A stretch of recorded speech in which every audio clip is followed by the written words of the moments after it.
Good afternoon, everyone, and welcome to this afternoon's presentation by the International Advanced Vehicle Technology Education and Credentialing Coalition, or AVTEC. My name is Dave Mockholtz. I'm the president and CEO of AVTEC. And today's presentation is entitled Solving the Technician Skill Shortage. Our presenter today is AVTEC's Vice President, Joseph Myers. During the course of the presentation today, if you have questions, please go ahead and use the Q&A feature. You may also put items in the chat, and we will go ahead and answer questions at the conclusion of Joe's presentation. The webinar today will be recorded, and this webinar content is protected by copyright by AVTEC 2025, all rights reserved. No part of this presentation may be reproduced, distributed, or transmitted without the express written permission of AVTEC. Without further ado, I'm going to hand it over to Joe. Thank you, Dave. And Dave is our founder and CEO of AVTEC. And Dave is a doctorate fellow at Old Dominion University with a concentration on automotive certification. Dave and I met when he was an instructor, a new instructor at Suffolk Community College. Dave, like me, started his career as a technician, moved into education, later became the Dean of Technology at Suffolk, and he is recognized as an industry leader in training and new technology. And I want to take this opportunity to thank Dave for the vision and leadership to provide a much needed change in the industry. So as Dave has mentioned, we're going to be looking at solving the technician skill shortage and why attrition exists in automotive programs and the workforce. We're going to be covering a lot of topics that both Dave and I have researched, a lot of information that I have gleaned across the years, and I will be sharing a little bit more of my sources for that in coming slides. A little bit about me, for those of you that may not be familiar with me. I started in the industry literally 41 years ago this month, February 25th of 1984. I started at a full service gas station, changing tires, changing oil, pumping gas, and then continued in my career by going to Oakland City University for a degree in automotive and diesel technology. I transitioned to Ford dealership and spent the bulk of my career as a technician at Ford dealerships, and became a Ford Senior Master Technician. For those of you that are Ford Senior Master Technicians or Ford technicians on the call today, I actually completed both pathways, both the diesel and the gas pathway to Master Technician. And then upon leaving the industry as a technician, I became an instructor at Jefferson Community College, later becoming the T10 program coordinator. Stayed at Jefferson for about 10 years, and then I went to work for Toyota Motor North America as the T10 field manager for the northeastern part of the United States, later covered all of the eastern half of the United States. And then my most recent role at Toyota was I was the technician development manager. I managed programs such as T10. My predecessor had piloted techs. Under my management, we launched techs. So some of you may be techs programs. And then we also launched Techs Elite, an advanced program for colleges and high schools focusing on Toyota technology. I do want to make one statement here that I will not be sharing any information that is inside information with Toyota. In fact, most of my references in the presentation today will be brand agnostic. It will be a compilation of data and research that's done outside of any specific OE or even independent. My current role is I'm the vice president here at AVTEC, and I'm very thrilled to be part of this organization and hope that you join us as we share more of what we're doing moving forward. So getting back to the topic at hand, why attrition exists in the automotive programs and the workforce.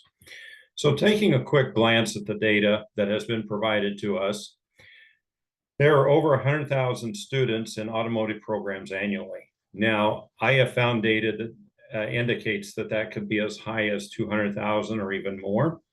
It's quite consistent that it's at least 120,000, with some reports, solid reports indicating 160,000.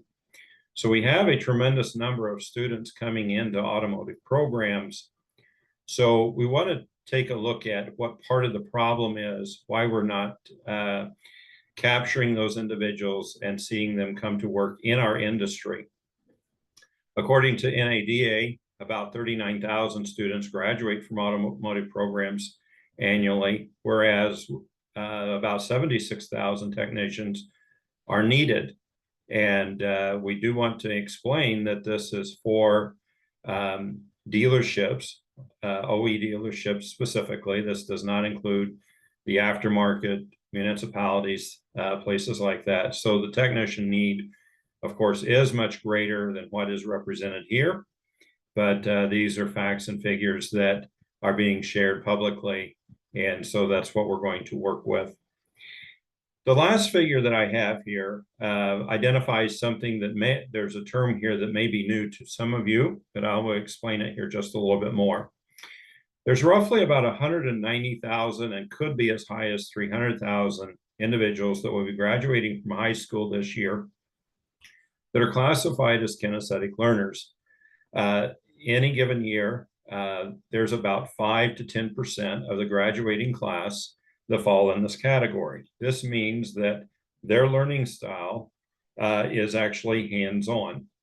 And in the automotive field, as well as many other fields, we tend to attract individuals that are hands-on learners.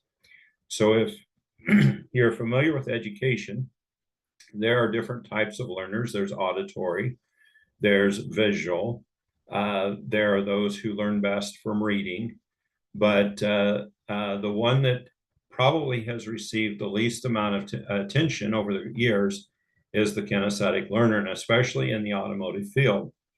So they tell us that they learn best by hands-on, but invariably what happens is we bring them into a classroom setting and we spend an exorbitant amount of time doing cognitive material, doing presentations, doing lectures, but all the while, both they have told us and they have exhibited to us that they are hands-on learners. So we're going to be taking a deep dive into that a little later in the presentation.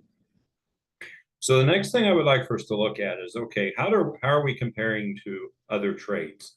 And I'm going to choose one in particular.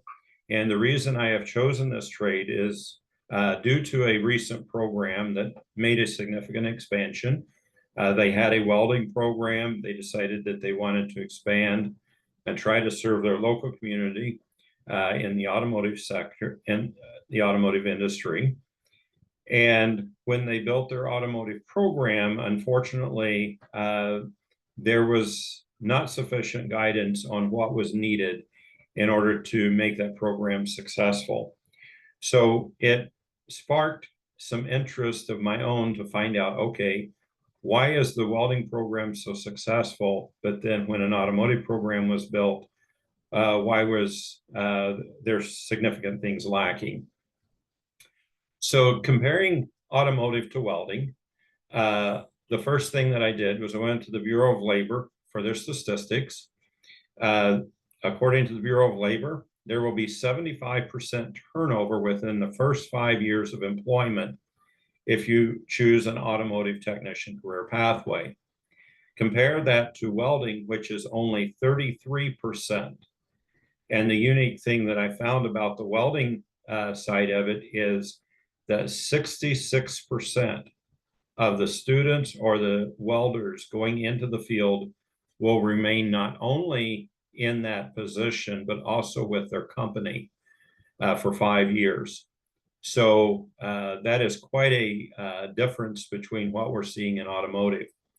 So the next place that I went was to find out, well, what is the comparison economically?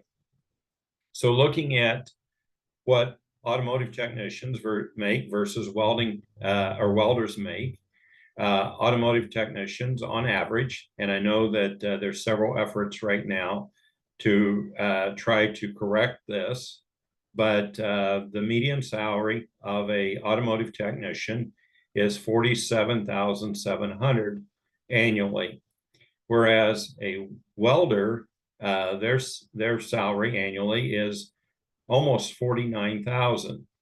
So once again, we look at this, and there isn't enough of a difference pay wise to make up the difference of why there would be 75% attrition in automotive versus 33% in welding. So I've done some research into what it takes to become a welder, as well as welding certifications. And the next slide will demonstrate very high level what I have found. So looking at the comparison, automotive does not necessarily require individual skills training as far as a standard. So in automotive classes, I have literally been in hundreds, if not thousands of schools across the United States in my career, speaking to students, recruiting students, actually being a guest speaker. And what I have observed is that many times there are groups of 2, 3, 4, or even more around a single job. And there are students, or maybe one student, actually performing a task or a skill, and others watching. Incidentally, the way the standards are written in most programs, the ones watching, as long as they can pass the cognitive assessment, they will pass the course. Unlike welding, in order to pass a welding course, every individual student must have the welder stinger in hand, actually doing welds and demonstrating their skill and being evaluated on their ability to weld. In automotive, up until now, we have not had a skills-based certification. So nothing where a student can demonstrate and show themselves that they're actually capable of doing certain skills. Whereas welding, their certification is both a knowledge and a skills-based certification.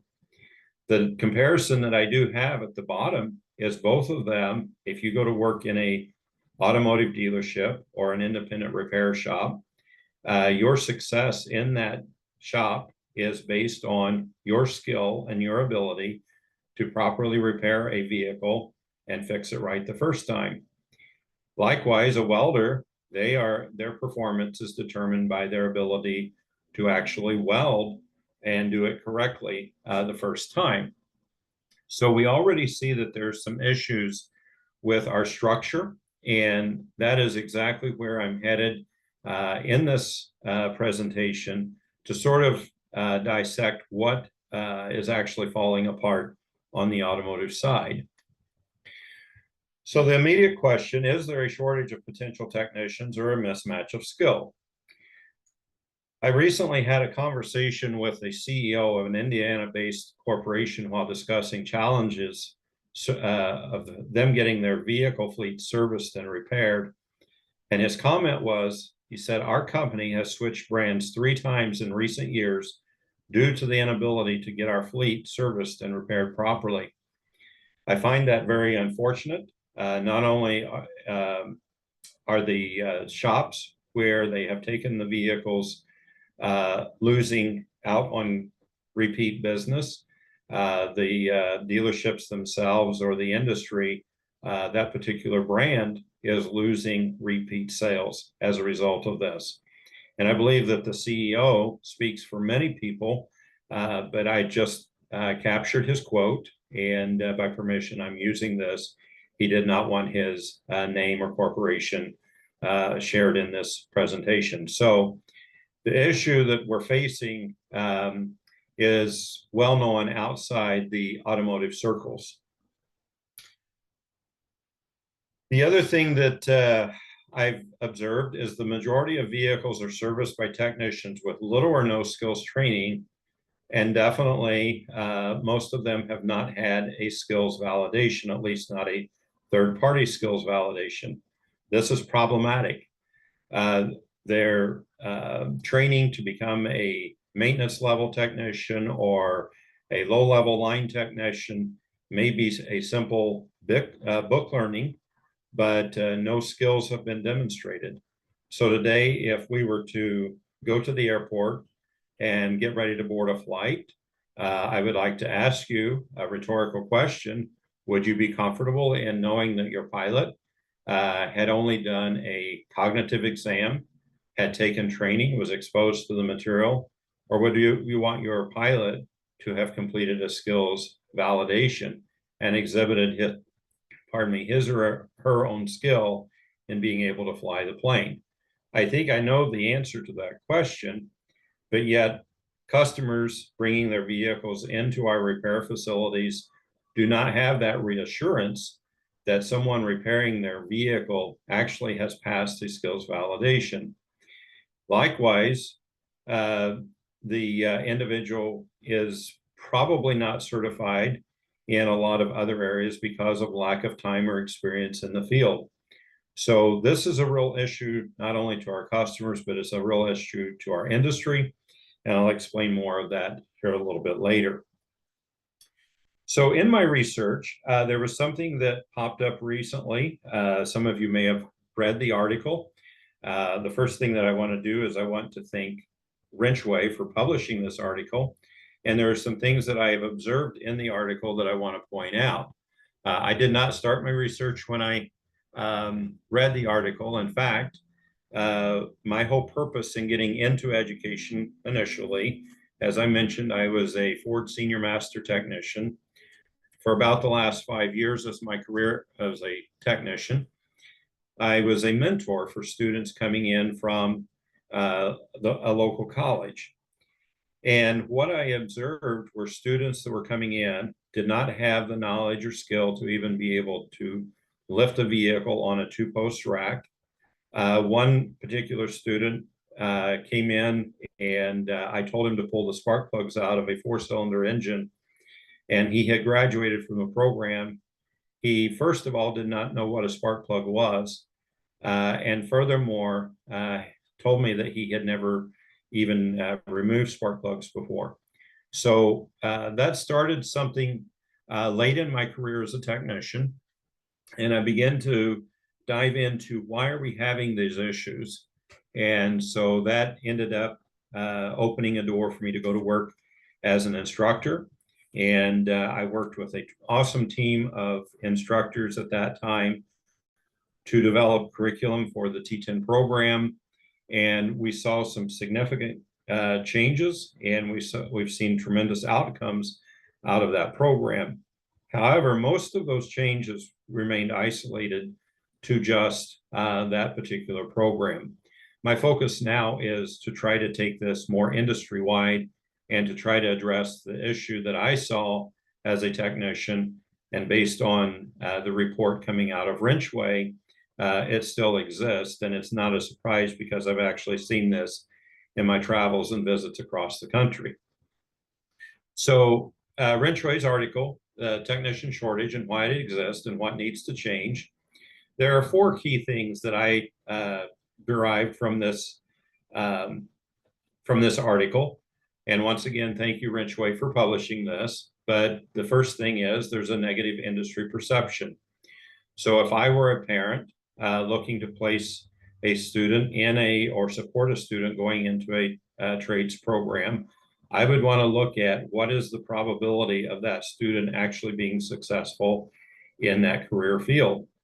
And if you look at the data that I've already shared with you from the Bureau of Labor Statistics, I would have to say that the probability isn't high, even though there hasn't been a deep dive by the Bureau of Labor to find out why. I would still have to question, is this a good field to go into? Furthermore, some of the negative perception is due to what has been the history of automotive shops in the past. A lot of people still have the idea that they're a dirty, greasy place, and they're not fully exposed to how the industry has changed. The work environment is something else that is a major issue, and I'm actually going to lightly touch on something that we're doing to address that, but that is something that Wrenchway identified. Compensation is something that I think it is a factor. I would not disagree with that. But that is not something that is an area of my expertise. I do not have an MBA. I am not a business analyst, so I would not be an expert on what should compensation look like, even though I do have some ideas and have been exposed to a lot of the behind the scenes formulas for how compensation is determined. I would not be the expert on that. The last one is outdated curriculum. And there's a particular section of this article that I would like to share here. This is a direct screenshot of the article. It says outdated school curriculum. It says schools need to recognize the evolving technology in the industry and make sure they are teaching future technicians up-to-date curriculum. We're seeing a lot of issues with new technicians coming into the industry only to find out the skills they have learned in schools are not the skills needed to be successful in the shop. This isn't the technician's fault. It's the school's fault for not being taught the materials needed for them to succeed. Pardon me for 1 second.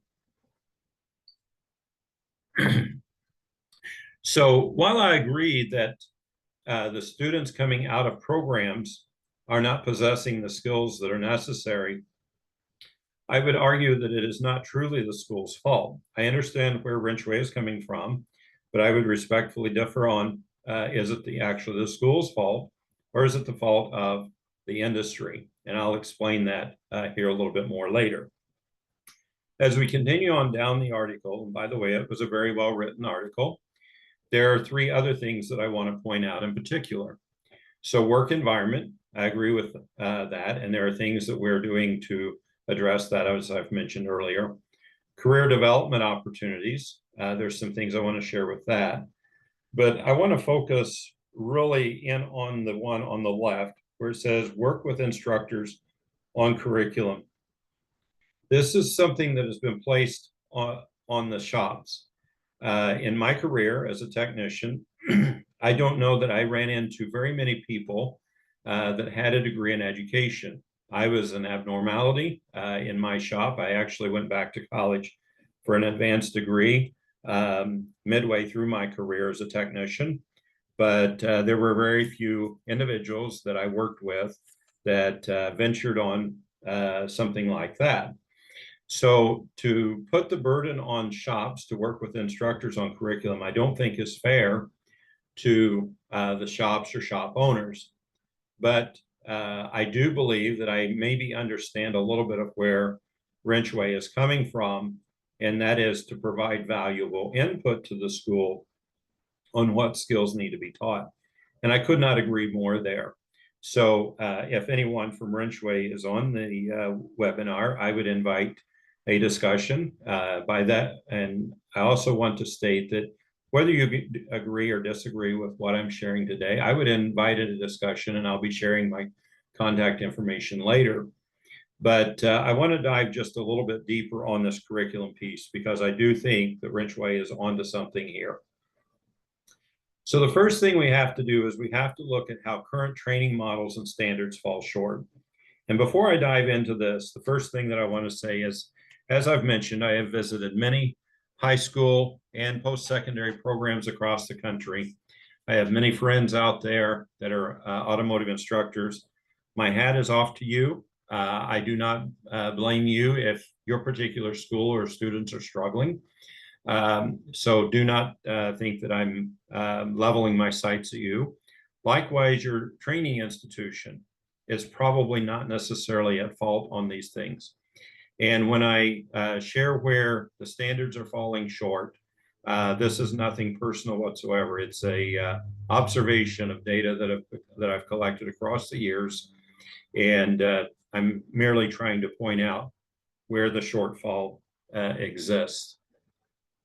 So the first thing that I've observed is that most programs are training to task completion rather than to a skill. What I mean by this is there are a lot of instructors and schools that have a task list or a series of lists, and in each class, they are, as a student completes a task, they get a check mark or whatever designation to indicate that that task is complete. Here's the problem with that. I can have the task of diagnosing a relay. I can have the task of testing a fuel pump. But if I do not take that to a higher level and have the student diagnose a fuel system concern where it may have a faulty relay or a faulty fuel pump or a faulty circuit to either one of those, then my skill is not actually being advanced. And there are multiple layers to or levels to skills. One of the highest levels of skill to test a student's ability is to actually have a vehicle with a no start condition, where there could be a potential of 3 to 4 different systems that could be at fault. Now the student will have to take the knowledge and the skills that they possess and determine which system is at fault, or systems in some cases, and then be able to isolate the root cause and make appropriate repair or recommend appropriate repair. So that is the first thing that I see as being a shortfall in our current system. The second thing I've observed is there's no skills validation. So typically, once a student completes a task, gets a check mark in the box, there's not a high level skills validation that at least is standardized by a third party to say, yes, he or she can properly diagnose or repair this vehicle properly or this system properly. And then current student assessment allows for low passing scores. So one of the problems that I've seen is that, especially at the high school level, there is an average of scores. And then based on that average of scores, then a passing score is set. Unfortunately, this does not indicate to an employer or to the student or even to a post-secondary institution what that student's knowledge level truly is, much less what their skill is. Then in addition, the next point is current accreditation standards do not have student to workstation ratio requirement. I go back once again to the welding class. Each student must have the welder stinger in their hand. They must perform certain types of welds, and there's proficiency that they must meet. However, in our current accreditation standards, there is no requirement for a student to workstation ratio. Current accreditations standards do not have an average age limits for vehicle fleet or for diagnostic equipment. So you could actually have a fleet of vehicles that's in their mid to late 80s or early 90s, and you could still meet accreditation standards to be accredited, but your fleet age would not match what is in the current local markets. Then current accreditation standards do not require minimum skills assessment take and pass rates. So not requiring students to demonstrate their skills and have a tracking on what the take and pass rate is. That makes automotive a bit of an abnormality here, especially in advanced trades. Training and testing, as we continue this, are not aligned to the kinesthetic learning style. So once again, I go back to how do kinesthetic learners learn? They learn by hands-on. But unfortunately, we have a very heavy weighting toward PowerPoint, reading, even electronic versions of learning. And that does not tend to support a kinesthetic learner. Furthermore, we've let the academic side of the house dictate success in our industry. So we typically struggle on the automotive side of understanding academia, and likewise, they have struggled with understanding us. Very few have bridged that gap, and that's something that I've attempted to do over the past several years. And I think I have a grasp on both sides. I know definitely the kinesthetic learning style and the automotive side, I have a grasp. And I think I understand where the academic side comes from as well.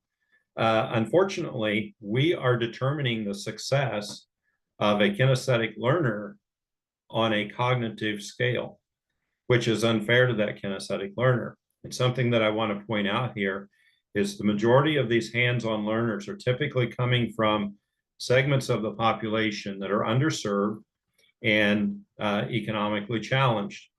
What I found early in my career is that most of these students really only have one shot to gain skills and be able to develop for themselves a career and to change the situation that maybe they have been raised in. Unfortunately, there's credit limit caps, and if we keep a student in an automotive program for 2 years, they are burning up their opportunity to learn a skill or a trade. And when they realize that they do not have the skill to be successful, and a lot of times they don't realize that until they actually enter the industry, now the student sometimes is devastated. There are many sad stories that are tied to this.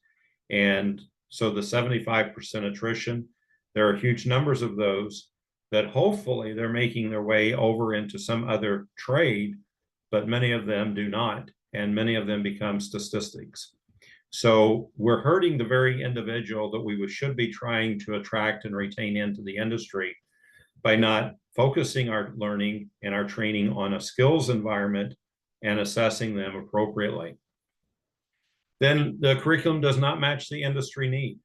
So the example that I would give here is that a lot of times you will have segments of the population where it will be very EV or hybrid rich, a rich environment. So for example, the Seattle market would come to mind. A lot of EVs, a lot of hybrids in the Seattle market. So should the curriculum in the Seattle market, for example, be focused more heavily toward hybrid and higher end technology, where maybe something in a more rural part of the country, for example, I live in Southern Indiana, and EVs are not quite as popular here yet. So maybe the curriculum in this part of the country needs to be slanted more toward traditional internal combustion engine technology. Unfortunately, the current accreditation standards does not allow for a curriculum blend or changes as necessary to support that local industry. And then the current assessment is only cognitive with a predictive score regarding the student's technician's ability. Predicting whether someone can actually do the task or not is not actually sufficient. We need to know if they can actually perform the skill or not. Then instructors do not receive adequate training and support. And I know I'm spending quite a bit of time here. Some of the other slides will speed up just a little more quickly, but I have to share that when I started out as an instructor, I was shown my classroom 3 hours before I had students. I was handed a textbook after much time was given to try to find one. There was no curriculum. And so as a new instructor, I had to scramble very quickly to get ready for my students. And it was a daunting task, to say the least. Fortunately, I had some training in education, so I knew a little bit of some background of where I needed to go. But with that said, I struggled immensely, especially within the first few weeks. Unfortunately, that is the story that I hear over and over from instructors. In fact, at a national conference this summer, I had a number of instructors that came up to me. In fact, I lost count how many actually came up to me, and they said, "Hey, have you ever thought about providing instructor training like what you provide for T10 instructors, but for general instructors?" And so that really caused me to start thinking about this whole situation. And I heard the plea, and there are things that we're doing to address that, and I will share those in a little bit. But instructors are sort of thrown into a classroom setting, and they have to fend for themselves. Current standards place structured career planning on the industry.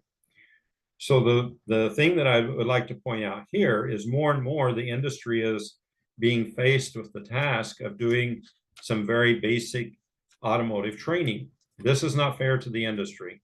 I have worked in a few dealerships across the years, and I did not know of any dealership that had a person on staff that was a trained educator that could actually train somebody or oversee the training of somebody to make sure that it was educationally sound.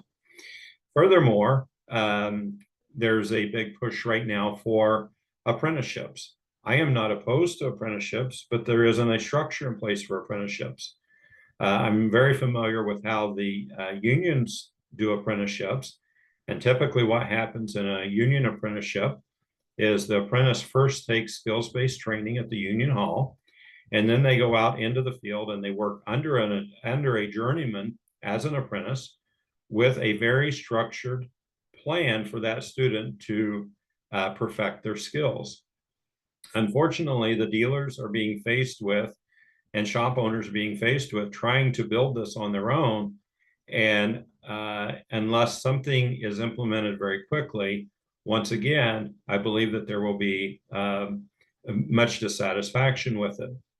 On top of that, many of our OEs are being faced with, in their regional or district, or even in some cases national training centers, they are being forced with having to teach things such as basic electrical. When I was a technician, I went to training to learn advanced technology. The basic skills were just more of a validation of their knowledge and skill. So we're putting an undue burden on the industry to try to do what should be done in education settings such as high school and post-secondary programs. So looking at, I've referenced this a couple times, cognitive and skills assessment comparisons. So looking at a cognitive assessment to help you understand the difference. To pass a cognitive assessment, you have to focus on practicing different question types, to familiarize yourself with the format, manage your time effectively, read instructions carefully, and maintain a calm demeanor. So preparation, to sum it up, requires studying and memorization. And I was in a recent meeting, and a individual, a leader in the industry, asked, they said, was preparing for a cognitive exam really helping someone enhance their skill? I would have to say that they may be gaining knowledge, but as far as enhancing their skill, I would have to say that it does not enhance your skill, having gone down that path myself. To pass a skills assessment, you need to demonstrate proficient level of skills, of specific skills required for the job. Required for the job by accurately answering questions and completing tasks within a given time frame. Preparation requires the application of knowledge through skills practice. So someone is actually becoming better at their job and more proficient at their job without divorcing themselves from knowledge or knowing about the subject in which they are actually working. So we find that skills assessment is a much higher level of assessment than just a cognitive assessment. So to sum this up, the 10-year review, I have actively been tracking most of this for well over 10 years, but looking at it from a 10-year standpoint, technician shortage crisis has dominated the news headlines. As a result, there have been new startups promising to solve the technician shortage. Unfortunately, 10 years later, after some of this really hit the news big time, we are still seeing the same headlines. Number of scholarships for students has increased dramatically. So I've heard many times, well, students can't afford to pay for their education. I could not agree more that we need scholarships. I'm 100% behind the scholarships. I do not wish for any of them to go away, but this has not fixed our problem. The burden of training has been placed on dealers and industry. So there has been a huge shift rather than addressing the problem that Wrenchway graciously pointed out for us.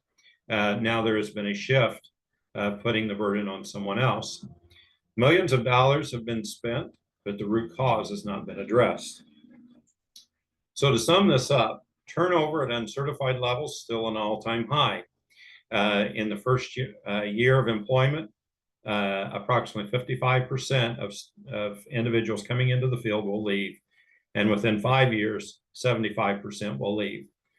And this does, as I mentioned earlier, greatly affect underserved communities. The chasm between entry level to current master technician status is wider than ever, with no defined pathway to success. We can advertise how much a master technician or a senior master technician, in my case, makes, and that's good, and I support that. But what is the pathway to get there? And it can become quite disheartening to hear about how well people are doing, but not know how to get there. This reminds me, several years ago, I went to a training by a well-known financial coach. And the first thing that I asked as soon as I started the training is I said, okay, you are a millionaire. Can you tell me step by step how I can become a millionaire? And if you can, and you can prove that you can, then I'll pay you. Otherwise, I'm going to keep walking on down the road and find somebody that can. And I did take the training. I'm not going to share my financial status with you, but I've been very satisfied with the advice and the training that he gave me. So with that said, if we cannot provide a structured pathway to students coming in, how to get to that high level status of making six figures, then it's much like a carrot on the stick where the donkey is continuing to press forward, but never able to achieve. And to me, that is unethical and should not be allowed in our industry. Customer vehicles are being serviced by technicians without third-party skills verification. So our customers do not have that assurance that their vehicle is being serviced by someone who is actually qualified. And little has been done to improve our industry culture. So I know I've painted a pretty bleak picture. There may be some that feel like that this is a little pointed. It is not intended to be personal. It is a summary of what I have observed and found in my professional career. So to brighten it up a little bit, I'm glad to share with you that we have a new path forward. And before we dive into the new path forward, I want to share a quote from someone that I highly respect, that is a very successful leader in his right, and that would be none other than Bill Belichick. I'm sure everyone on the webinar knows Bill Belichick, the head coach for the New England Patriots, very successful. He says, to live in the past is to die in the present. There are a lot of things that worked whenever I started out as a technician, and there are a lot of reasons why things are structured the way that they are. But there are several things that have changed over the past 40 years since I began my career. Technology has changed. The individuals coming into the field has changed dramatically. We do not see those coming in with background skills, having worked on a farm, having worked in alongside a family member that's a technician. Most of our students coming in are first generation technicians or new to the industry at least. And so the standards that I've shared with you, while they may have worked in the past, they are outdated and there is much need for change. So the new industry model that AvTech has launched is, as you see on the screen here. AvTech is a certifying and accreditation organization designed to provide skills-based technician certification pathway, as well as providing program accreditation based on skills. And I'll get into that in just a minute. We have support mechanisms for curriculum, as well as instructor training through what we have called Automotive Instructor Institute. Automotive Instructor Institute is a trademark program of AvTech. It is part of the 501c3. And that is the avenue whereby automotive instructors can receive needed training, and I will share that in just a minute, as well as curriculum support. Down here on the bottom, well, how do technicians become skilled in their right? We have various methods, whether it's through an OE or another organization such as Advanced Vehicle Technology Group that provides skills-based training.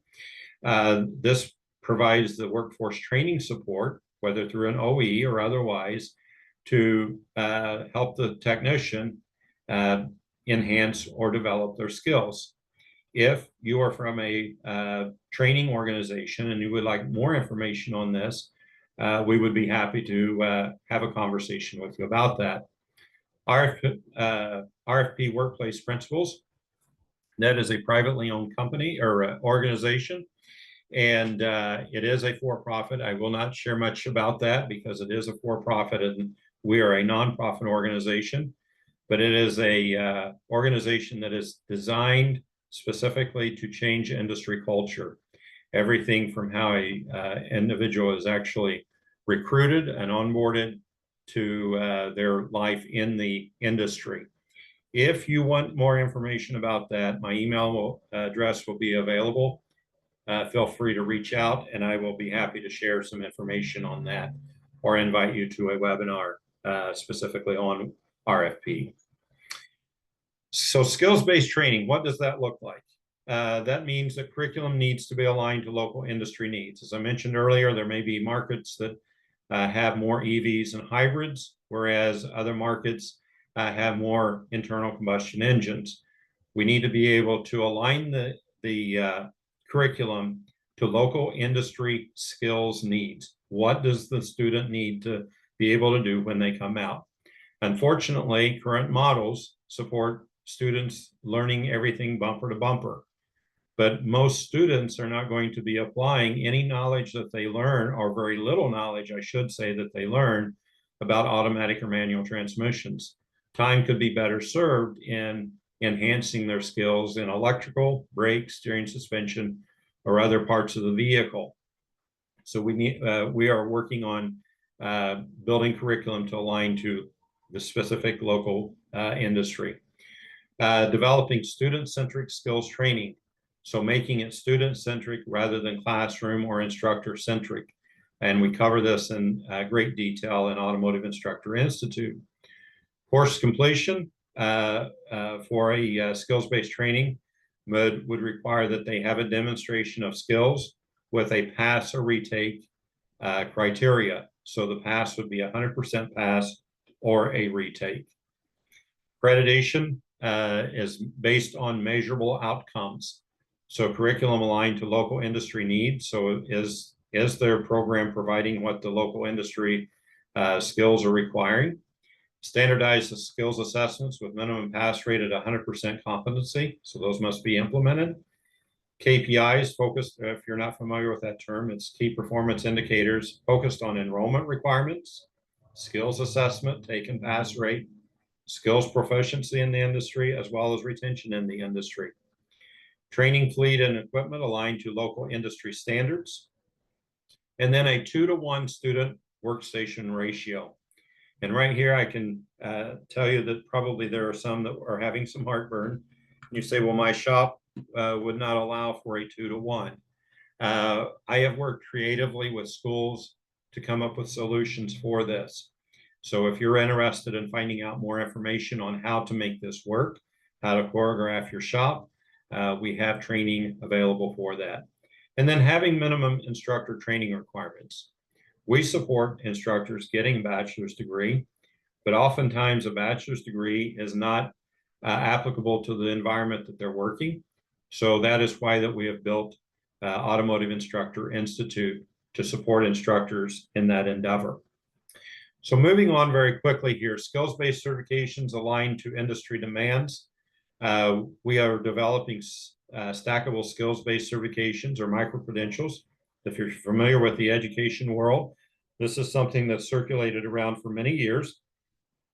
But unfortunately, the automotive industry has not been able to capitalize on this up until now. So how that looks is if you look at the bottom of the screen, you will see that if a student taking basic electrical in high school, currently, if they go into a post-secondary program, unless there is dual credit in place, which most OE programs do not allow, the student would have to retake basic electrical.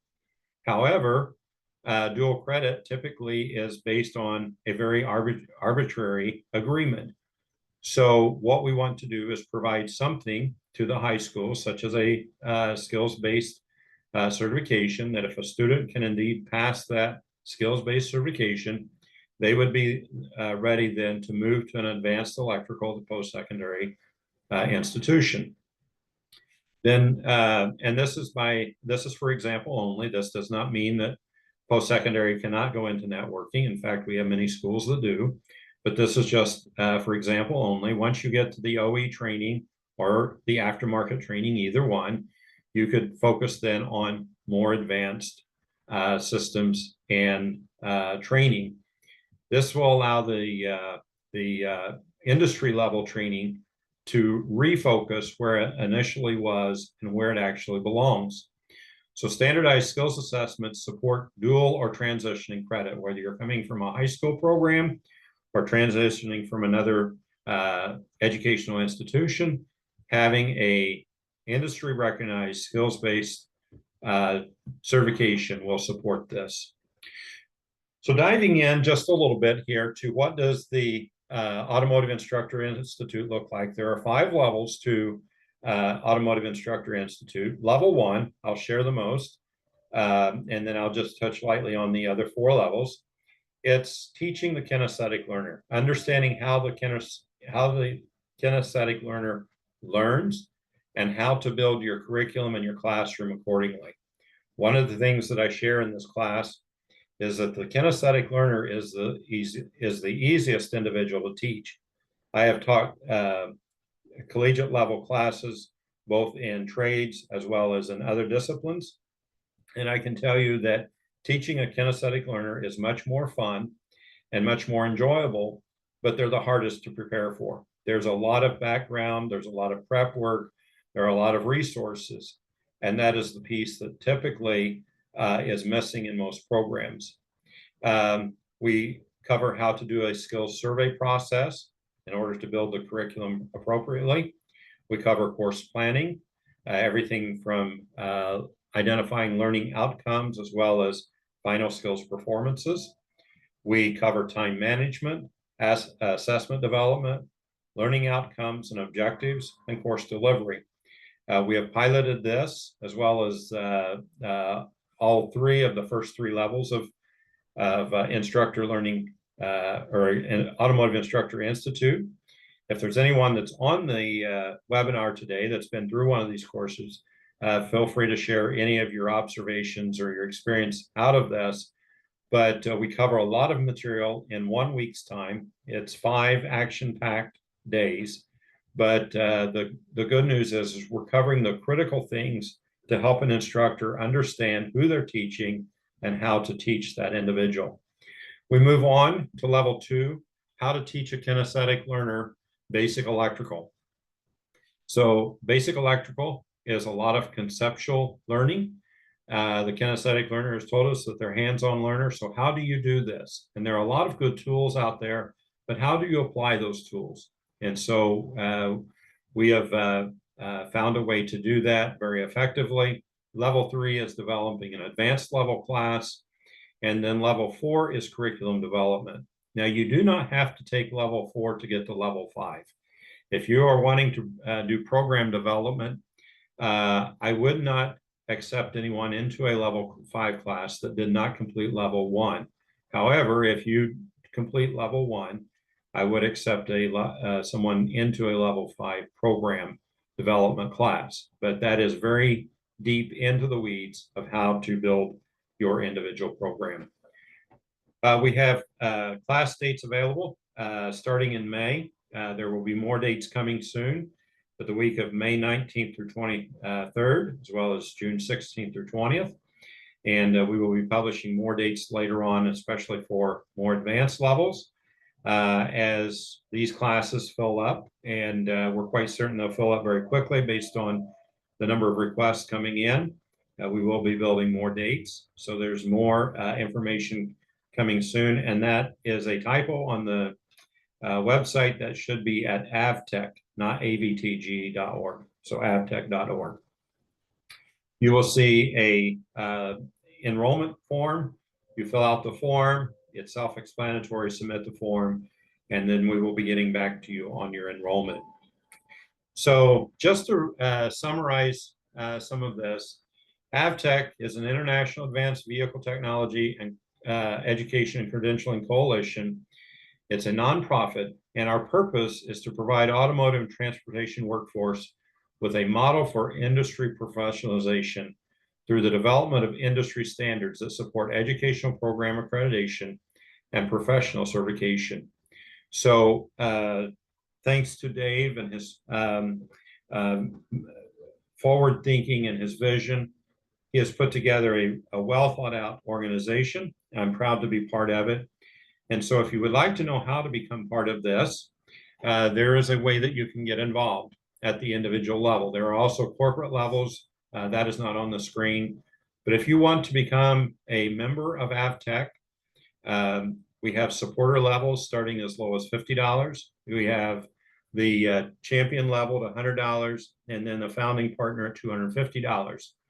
So I would encourage you to go to our website, get involved if this is something that you believe in. If you don't believe in it, send me an email, send Dave an email. We'd love to have a discussion with you. We're open to talking to individuals as well as large groups, and we invite that. At this time, I'm going to turn it back over to Dave to share just a little preview of the next webinar, and then I will conclude it with the final slide. Thank you, Joe. Wow. That was a lot of information in the last 55 minutes. So thank you for the presentation, and we'll follow up here with questions here in a moment. As I'm concluding here, talking about these last couple of slides, if you have questions for Joe, please go ahead and put them into the Q&A, and I'll read them here momentarily. Our next webinar will be on our initial certification, which is called an EV Safe certification, which is a hands-on EV safety certification that can be embedded in courses and programs of study at high school, college, or secondary, post-secondary, right, and professional training levels. So if you have an interest in that, February 26th, send out an invite on that. And at this point, there were a couple of questions in the chat, but I'll go ahead and read some of those to you. Joe, one of the questions that came up was early on when you were talking about the pay differences between welding and the automotive industry. Rachel Boyd asks, is the pay based on entry-level salary? I'm going to say I think it was median salary, but I'll defer to you. It is median salary, and unfortunately, the Bureau of Labor Statistics, they take anyone that comes into the industry that has transportation or automotive tied to their occupation. They take that in account. So we have someone that could be working at a parts counter at a just a regular parts store, all the way up to someone who is an advanced level technician. We are quite satisfied, I think, regardless of who you talk to in the industry, that what is on the Bureau of Labor Statistics is not a good representation of what technicians make. However, what I can tell you is from the information that I have gleaned personally is that number is probably most representative of their first 1 to 2 years in the industry. Right, thank you.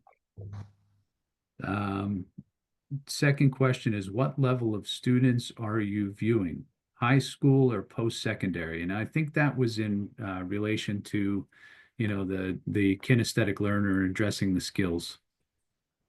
So I've actually viewed both. I have never taught in a high school setting. However, I've worked with a number of high schools across the country.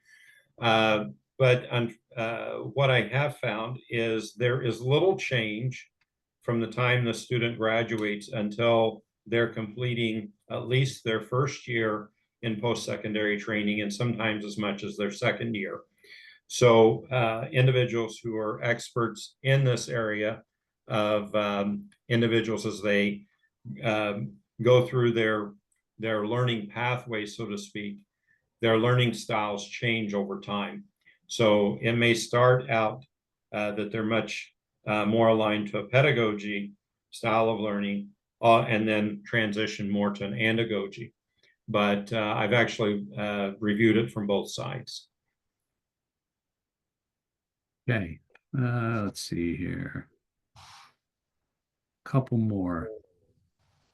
Maybe I can handle this one. This was in reference to standards and curriculum being outdated. You know, to Joe's point, you know, one of the things that comes up when you're looking, and this is coming from my 15 years in the classroom as a secondary and post-secondary teacher and a dean, I think one of the challenges is if you think about advanced technology, right? The rate in which technology is coming into the industry, we've seemingly run out of room for where to put this. And I think that's sort of where we're headed with this, is that how do you get to the essentials of what a student or a technician needs to be able to do? But Joe, I don't know if you want to weigh in on that piece at all. Yeah, so you know, let me state this about the current standards and curriculum. So there's a lot of really good things out there.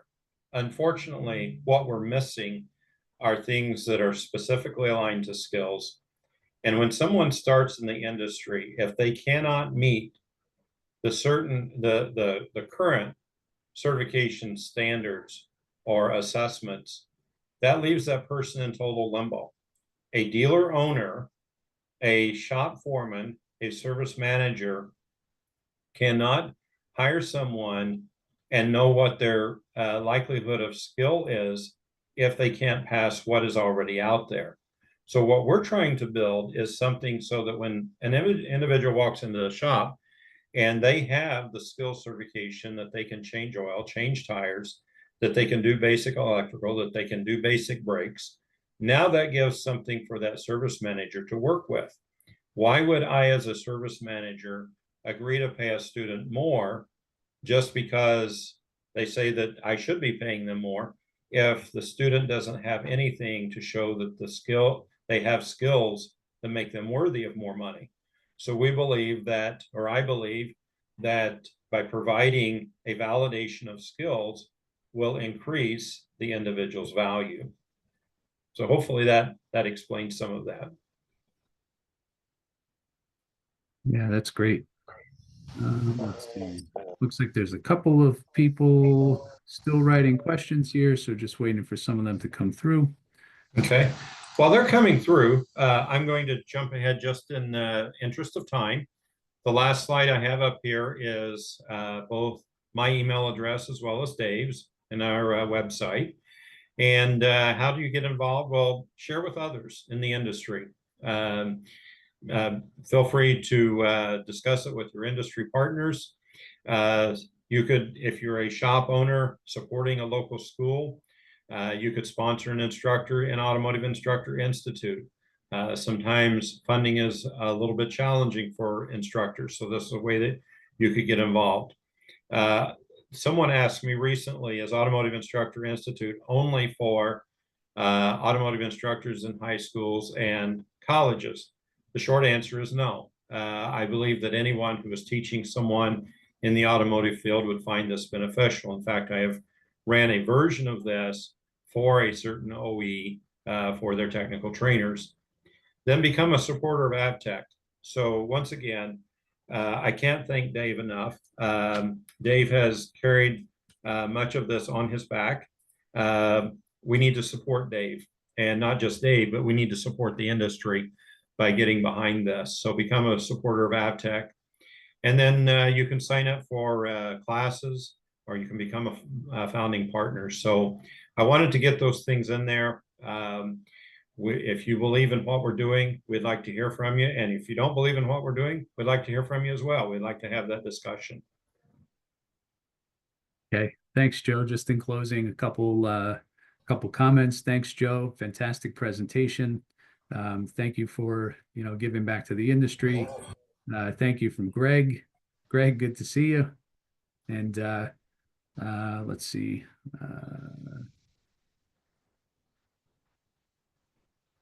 Looks like that might be the end. Okay. Well, folks, thank you so much for joining us today. We're in the interest of everyone's time. We are up against the end of the hour.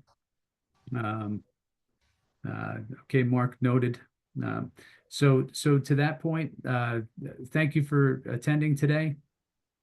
We appreciate what each and every one of you do for our industry. We look forward to collaborating with you as we work together to reimagine the automotive education pipeline and technician training and credentialing. And Joe, thank you very much. Thank you. And thank you, everyone, for joining. Take care, everyone. Have a great day.